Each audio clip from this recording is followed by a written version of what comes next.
Hello and welcome to the Hamilton Confidential podcast. I'm Gareth Vaughan, a journalist at interest.co.nz. And I'm Emmanuel Stokes. I'm an investigative reporter with the Organised Crime and Corruption Reporting Project. This is a podcast from interest.co.nz with help from the Brian Gaynor Business Journalism Initiative. We're both based in New Zealand, but on this podcast, we're telling a story with tentacles that spread all around the world to pretty much every continent you could think of. Countries that feature include Sweden, the United States, Belarus, Gambia, Vietnam, Latin America, and Vanuatu in the South Pacific. The list goes on beyond that, actually. Well, it started out as an investigation into a small business based in the New Zealand city of Hamilton offering transactional banking services, has turned into a global investigation with themes that edge into the weird, shocking, and, as you'll find out, perhaps the outlandish. The provincial city of Hamilton, located on the banks of New Zealand's longest river in the dairy farming heartland of the Waikato province, is perhaps best known for the Hamilton Gardens, the Chiefs rugby team, Waikato University, and as the gateway to the Hobbiton film set. It's certainly not known as a financial hub through which money from all corners of the world is moved. But for a period of 5 years, primarily from an office on the corner of the 10th floor of Hamilton's tallest building, one company was moving money on behalf of customers all around the world.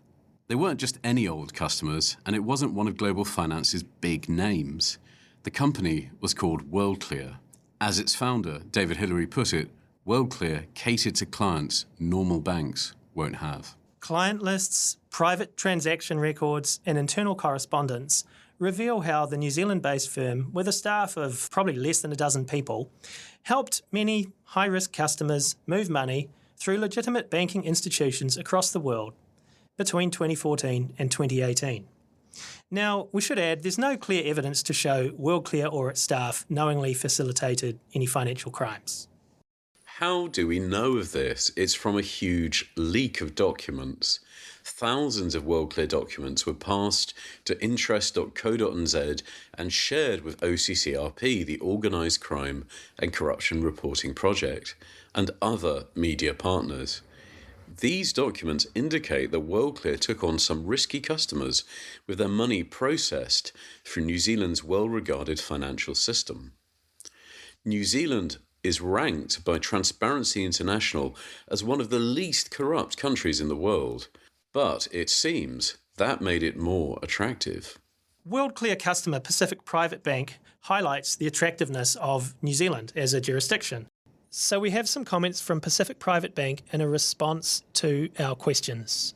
And in this they say, given that Worldclear was headquartered in New Zealand, maintained relationships with major New Zealand banks, including ASB, ANZ and BNZ, and considering New Zealand's strong reputation in respect of anti-money laundering standards, as it had one of the lowest money laundering risk scores according to the Basel Institute's report, together with its geographic proximity to Vanuatu, it was considered a commercially reasonable and prudent decision at the time for Pacific Private Bank to establish a relationship with Worldclear. So Worldclear moved money for a slew of offshore banks, such as, indeed, Pacific Private Bank of Vanuatu, and others based in places in the Caribbean, for example, Global Fidelity Bank of the Cayman Islands. And these banks brought with them their own customers, who, it'd be fair to say, carried some risk. Global Fidelity Bank ultimately had its licence revoked by the Cayman Islands Monetary Authority when the bank was placed in liquidation, and the Cayman Islands Monetary Authority declared 3 of the bank's officers not fit to hold positions of director or shareholder. Those moving money through Worldclear also included a Belarusian oligarch close to dictator Alexander Lukashenko, a British citizen later convicted in relation to Europe's massive Cum-Ex tax swindle, a Bahamas-registered company embroiled in Brazil's Operation Car Wash, described by the US Department of Justice as the largest foreign bribery case in history, a fake African bank, and many more high-risk customers.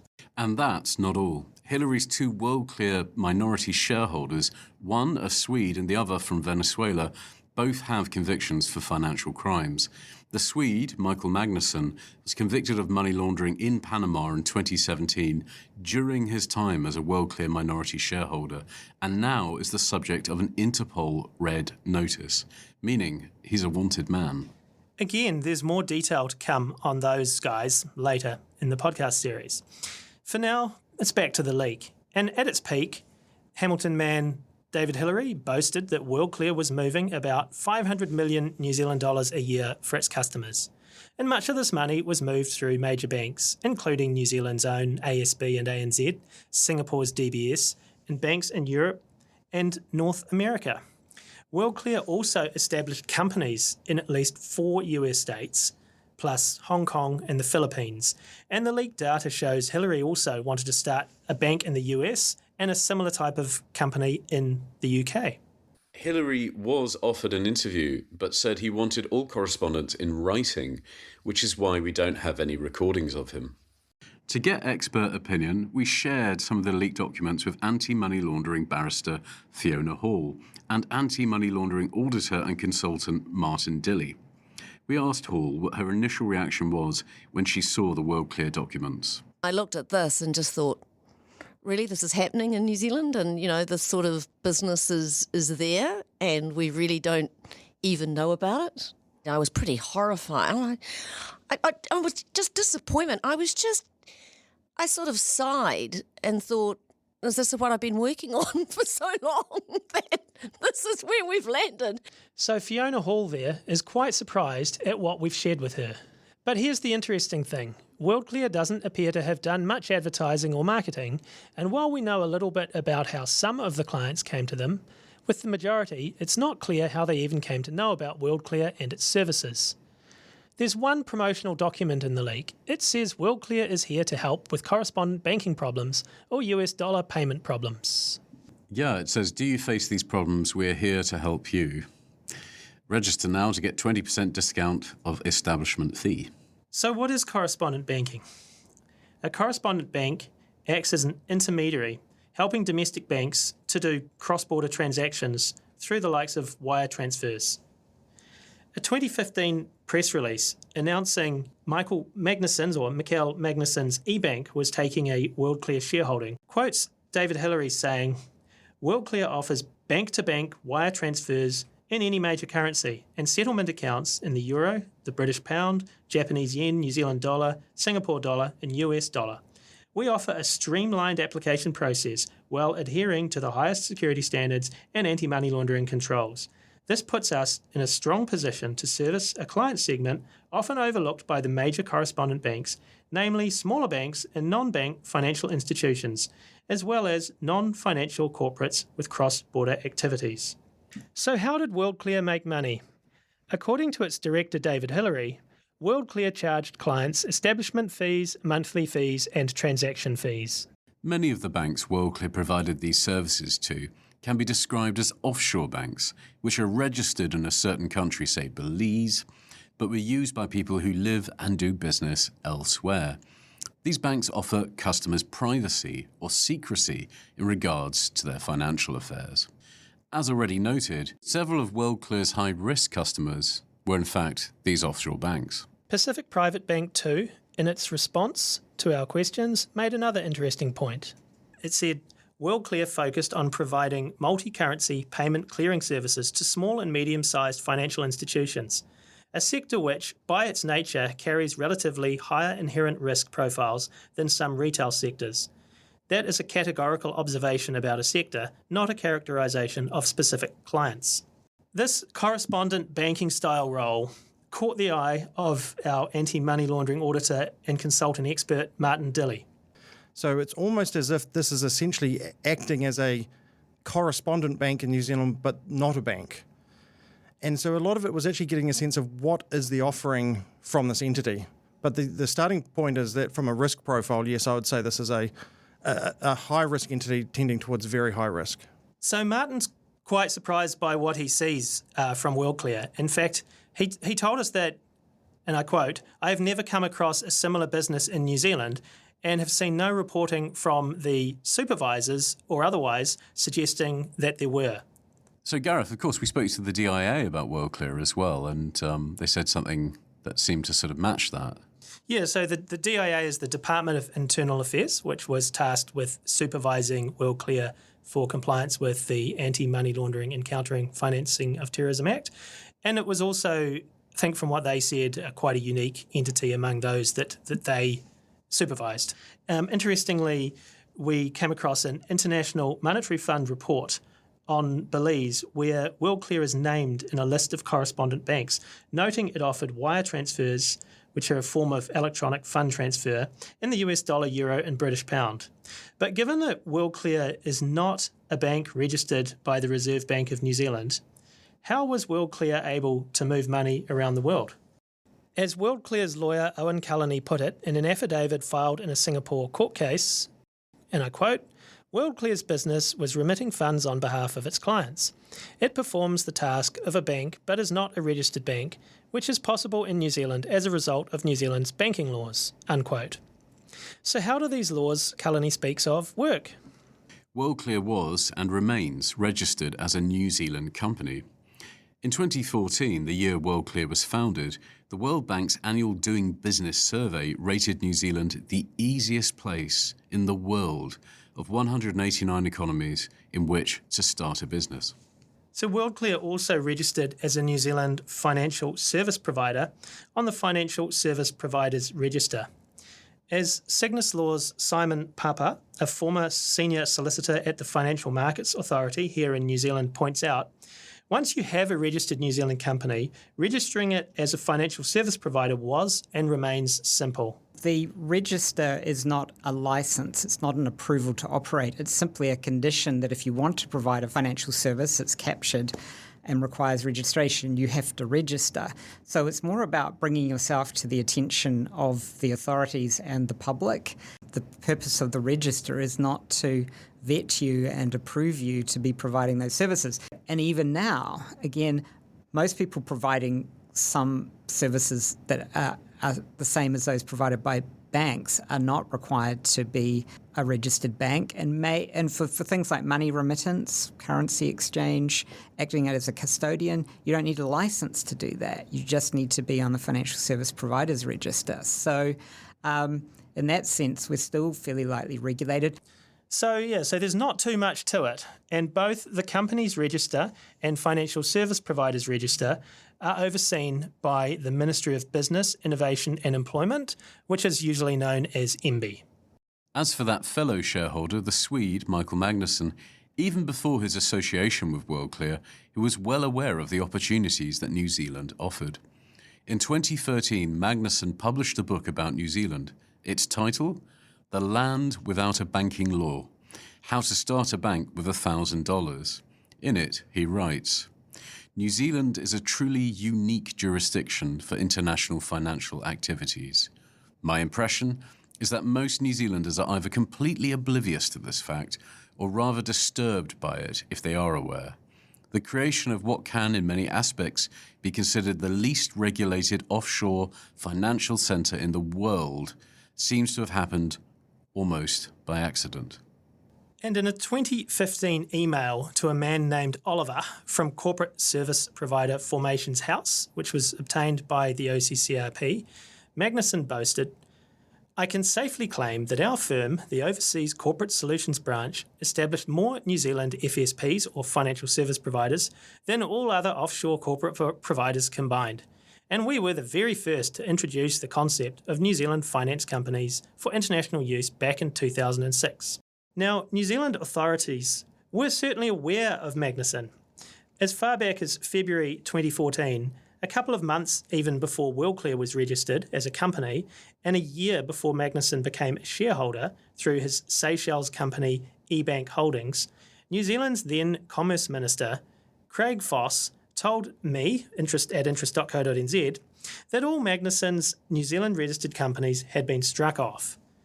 He also added, and I quote, the registry's integrity and enforcement team at the Companies Office, which is part of MB, continues to monitor the filing activities of Mr. Magnusson and his known associates. In 2012, interest.co.nz reported that Magnusson had been arrested in Panama over allegations of money laundering, noting Magnusson-associated operations had established New Zealand companies and financial service providers for international customers. Carl Michael Magnusson was initially acquitted in Panama in 2014. In 2017, Panama's Second Superior Court of Justice overturned the acquittal and sentenced him to 9 years in prison for money laundering and fundraising through de facto business associations. Panama later obtained an Interpol red notice in 2023 in connection with the unserved sentence. The notice was issued under his former name, Carl Michael Magnusson, whereas now he goes by the name Mikael or Michael Magnusson. So who was monitoring Worldclear's affairs? The Department of Internal Affairs, or DIA, was responsible for supervising Worldclear for compliance with New Zealand's anti-money laundering and countering financing of terrorism law. The DIA inspected Worldclear for anti-money laundering compliance twice. In its on-site inspection report in 2018, DIA found Worldclear's customer due diligence controls were deficient, rating its risk-based CDD and ongoing CDD account monitoring as not met, and saying its ongoing checks needed to move from an ad hoc process to an established procedure.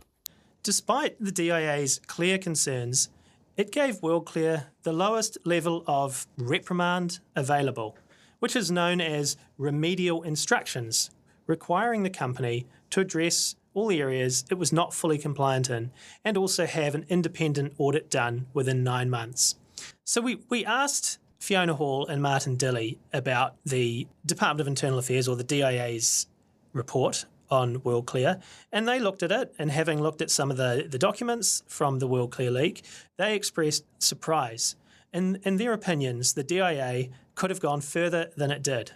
I mean, the jurisdictions we're talking about, the sums, the money flows, all just seem so far and above what the other entities. So that's why I suppose Fiona and I are both sort of confused as to why those entities, that we've had so many entities that do well below, the level of risk that this entity presented, and then somehow this one just seems to have slipped through the cracks. One thing that stood out was, like, for me, 20 to 25 customers and you're doing $25.5 million worth of business. That would have struck me as something if I'd been the DIA, but they seem to be happy with it. And somehow Worldclear have got away scot-free. So when Fiona Hall refers there to 20 to 25 customers and $25.5 million of business, she's referring to figures from the Department of Internal Affairs 2015 report on Worldclear. By 2018, the company was significantly bigger. So what did the DIA say when we spoke to them? Serge Sabliak, who heads up the DIA's anti-money laundering unit now, but didn't at the time when it was monitoring Worldclear, says it would be rare for criminal non-compliance charges to be brought without trying other regulatory measures first, especially where a reporting entity appears to be actively engaging with its supervisor. And as for whether they could prosecute now, under the statute of limitations, Sabliak says the time limit for prosecution of criminal non-compliance charges has passed, given the activity in question ended in 2018. So Sabliak also says that criminal liability under the Anti-Money Laundering and Countering the Financing of Terrorism Act requires the DIA to prove to the criminal standard of beyond reasonable doubt, knowing or reckless non-compliance by a reporting entity. The decision to proceed with remedial actions with Worldclear was made by considering multiple factors, including any evidence of non-compliance and the Solicitor General's prosecution guidelines, he says. The DIA report notes a reporting entity, such as Worldclear, must have adequate and effective procedures, policies and controls for identifying and reporting suspicious activities to the Police Financial Intelligence Unit. This is supposed to be done within 3 working days of forming suspicion. The DIA report says Worldclear did not submit suspicious activity reports regularly, and in one case a suspicious activity report was filed 15 months after initial suspicion was raised. So here's what David Hillary said in response to questions put by OCCRP. The fact that a customer or transaction may be characterised as high risk does not support and should not be used to imply that Worldclear or I knowingly or recklessly facilitated criminal offending, designed or operated services to evade compliance controls, or acted for the purpose of concealing the source, destination or beneficial connection of illicit funds.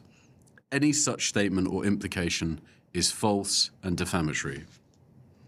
A substantial part of the sting of your proposed story appears to rest on an April 2018 DIA on-site inspection report. That document was neither an audit opinion nor a lawful determination of non-compliance. Under the AML-CFT Act, the DIA is a supervisor. It may supervise, inspect, investigate, and provide feedback on reporting entities' compliance. It is not, however, empowered to assess or make findings of contravention by individual reporting entities. The Act provides a range of enforcement tools, including formal warnings, enforceable undertakings, and applications to the High Court for injunctions, pecuniary penalties, and other relief. If findings of contravention are to be made, those are for the High Court after due process. The DIA's not met findings against Worldclear far exceeded the legitimate supervisory feedback function. By framing its post-visit report in that language, the DIA ambushed Worldclear with a post-visit report purporting to find serious non-compliance. Those findings were made in excess of statutory power. They are not lawful findings of contravention. They are false, damaging, and unlawful. So this is what the Department of Internal Affairs said in response to what David Hillary said. They said, it is standard regulatory practice when we monitor and assess anti-money laundering and countering financing of terrorism compliance within businesses that we advise those businesses of our findings, particularly where we identify non-compliance with protections that are designed to prevent businesses being exploited by organised crime. Findings of non-compliance do not automatically lead to one of the regulatory actions provided by the Act. Depending on the circumstances, we may issue directions, offer supported remediation, or take other regulatory action based on a range of factors, including the extent and seriousness of non-compliance, the entity's risk, and the willingness of the regulated party to comply with the law. We may also inform police. In the present case, based on the available information, no further action was taken by the department after its 2018 audit because Worldclear Ltd had ceased business in late 2018 and we accordingly had no need to consider further steps. Thanks. Anything else on that, Gareth? In a direct response to Hillary's challenging of the DIA report's findings, a DIA spokesperson said, "Nothing in the department's records indicate that the findings from the on-site inspection were deficient or misleading. We have nothing further to add," the spokesperson said. Ultimately, Worldclear's activities wound down in 2018. The reason for this had a fair bit to do with someone David Hillary hired to work for Worldclear in August 2017. This person was Richard Whittam. He's someone you'll hear a lot more about and you'll hear from him in this podcast series. He's someone who refers to himself as a whistleblower. So Whittam came aboard Worldclear after responding to an advert on Jobs' website, Seek, looking for a banking relationships establishment project officer. He was tasked with obtaining what it referred to as, quote, good quality transactional banking facilities, primarily with US banks. In other words, it wanted him to open foreign bank accounts. So why did Worldclear want these bank accounts? Well, banks had been closing Worldclear's accounts, Hillary said, because they classified the company as a remittance provider, and these entities are seen as high risk under those AML or anti-money laundering laws, meaning banks can be reluctant to have them as customers. In a complaint about Whittam that he made to New Zealand Police, which we'll also get to later, Hillary said, and I quote, "We needed someone to work full-time to try and open accounts for Worldclear. This was to ensure we didn't run out of accounts to use, as this would be an end to the business." However, opening bank accounts for Worldclear proved very difficult. In an affidavit, Whittam says he contacted more than 500 banks, primarily in Europe and the United States, but none wanted to work with Worldclear. Given these struggles, Hillary suggested Whittam could establish a new company in his own name that would open bank accounts Worldclear could use for its financial transactions. Whittam, who in addition to his work for Worldclear was pursuing retail fit-out and consultancy work, agreed to do this. So his company T1 Holdings was registered with the industry classification of sales agent for manufacturer or wholesaler, and Whittam as the sole director and shareholder. Even Hillary explained quite candidly why Worldclear needed this arrangement in an affidavit. The reason Worldclear needed Richard and T1 Holdings to be the point of contact and the party making payments on behalf of Worldclear was because the banks were unwilling to open accounts for Worldclear. T1 Holdings was a new company and was not known by the banks to be a financial services provider. And while it had to explain certain transactions to the banks, it did not trigger the same level of scrutiny that Worldclear attracted, which made T1 Holdings able to bank and Worldclear unable to bank. Hillary went on to say, essentially Richard offered a fresh face to open up accounts without the baggage that Worldclear carried, and the banks were willing to deal with T1 when they were not willing to deal with Worldclear due to the regulatory burden. As an arrangement, this was a success. After months of getting nowhere, Whittam was able to establish a range of bank accounts through T1 Holdings, and Worldclear was able to process transactions through them. In an interview with Richard Whittam, I asked him what he told the banks T1 Holdings was doing. Well, essentially exactly what Retail Guru was going to be doing. What Retail Guru was trying to do at that point in stage. It was going to be doing retail fit-outs, and it was going to be doing transactions around business consultancy and otherwise like that. That's what the banks were being told, because that was my intent for the company, or at least once I got funding to be able to operate that, that's what the company will be doing. Then they weren't being told, obviously, at that point in stage, that Worldclear would also get access to those accounts. So Richard Whittam mentions there a company called Retail Guru, which is another of his companies. As for barrister Fiona Hall, she pulls no punches in her assessment of the Worldclear T1 Holdings relationship.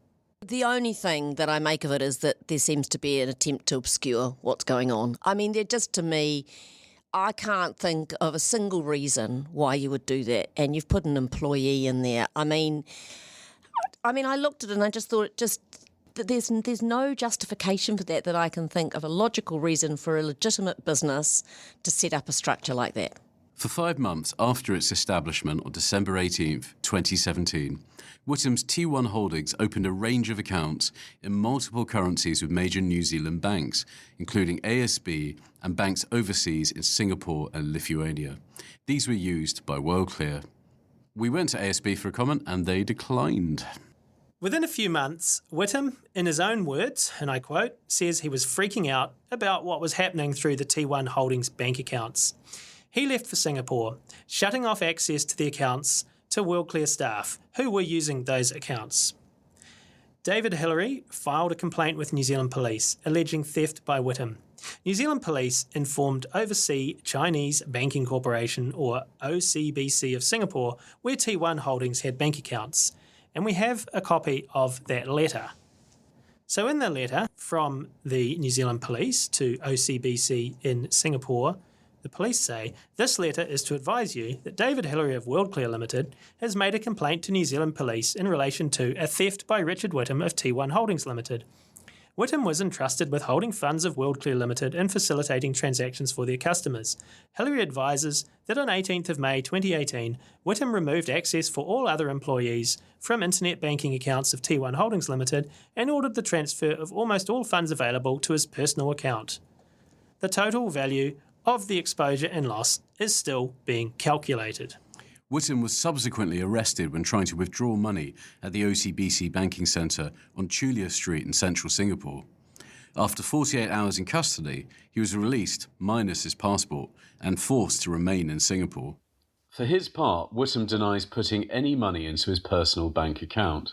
He also denies intentionally stealing money, saying he had a business funding agreement with Worldclear. Then in March 2019, 9 months after his arrest, Singapore police said he would be charged with criminal breach of trust for allegedly making unauthorised banking transfers from money he held on trust for Worldclear.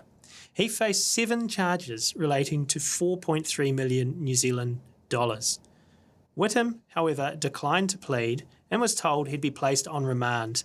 He was then sent to jail on the Changi prison bus with his hands handcuffed behind his back and his legs shackled. In his own words, after more than 2 years in Changi prison, Whittam pleaded guilty to 3 charges, different to the initial charges. These ones were under Singapore's Corruption, Drug Trafficking and Other Serious Crimes Confiscation of Benefits Act, and these charges related to transferring the equivalent of 1.1 million Singapore dollars out of the T1 Holdings OCBC bank account. He was charged and ultimately pleaded guilty to moving money held in the bank accounts of a company, T1 Holdings, in which he was the sole director and shareholder. He was released from prison in July 2021, meaning that the then 42-year-old father of four was able to leave Singapore and reunite with his wife and their children. The Department of Internal Affairs said it was formally advised in 2018 that Worldclear was no longer trading, so ended any supervision of the company.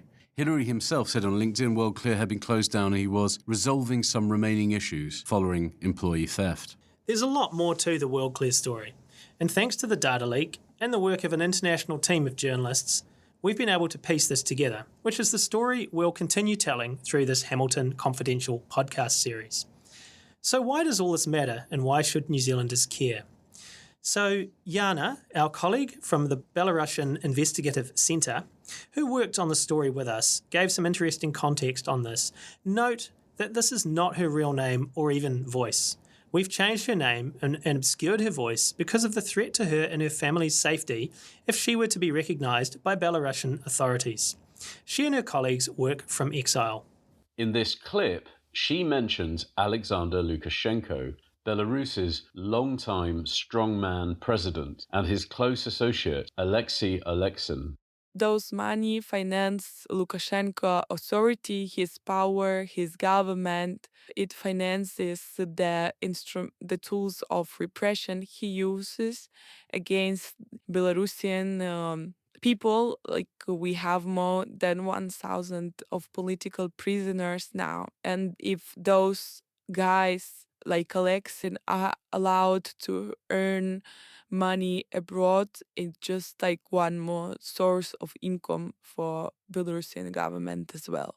So that's very poignant indeed. You get a real sense of the importance of this. In a sense, setting the scene for the wild ride that's going to follow, I think, Gareth. Absolutely. It's quite the ride around the world with a series of, shall we say, interesting characters and absorbing stories.